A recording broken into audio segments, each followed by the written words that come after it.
శ్రీ చైతన్య మహాప్రభు యొక్క జీవిత చరిత్ర మరియు ఉపదేశములు.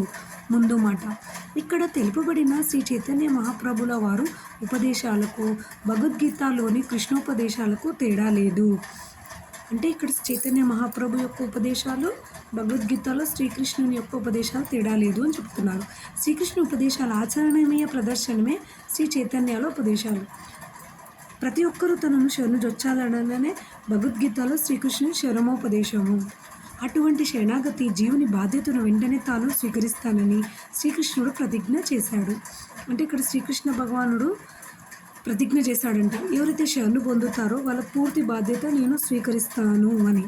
ఆ దేవదేవుడు తన ప్రధాన అంశ అయిన క్షీరోదకశాయి విష్ణు రూపంలో ఈ సమస్త విశ్వం యొక్క పోషణ భారాన్ని ఇదివరకే స్వీకరించాడు. అంటే విష్ణుమూర్తి ప్రతి ఒక్క పోషణ భారాన్ని స్వీకరిస్తాడు. ఏ విధంగా అయితే మంచోడు కానీ, చెడ్డోడు కానీ, పశువు కానీ, చిన్న యాంట్ కానీ ఏదైనా సరే మరి పోషణకర్త విష్ణు భగవానుడు.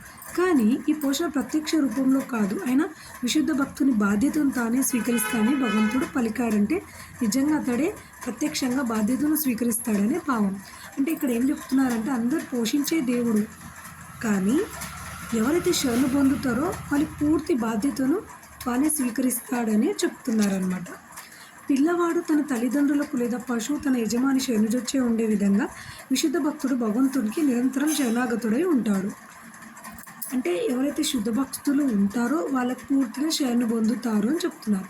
శరణాగతి విధానంలో మొదటిది భక్తియుక్త సేవకు అనుకూలమైన వాటిని స్వీకరించాలి. అంటే భక్తిలో ఈ భక్తియుక్త సేవ ఫస్ట్ వన్ అనుకూలమైన వాటిని స్వీకరించాలి.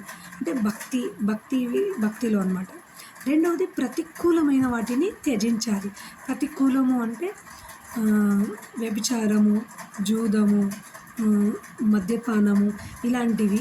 అంటే భక్తికి విరుద్ధంగా సేవలో మూడవది భగవంతుడు కలిగజేసే రక్షణ గురించి దృఢమైన విశ్వాసాన్ని కలిగి ఉండాలి. అంటే భగవంతుడిపైన విశ్వాసం ఉండాలి భక్తిలో. నాలుగవది భగవత్ తర్కన పైన ఆధారపడి ఉన్నాయని భావించాలి.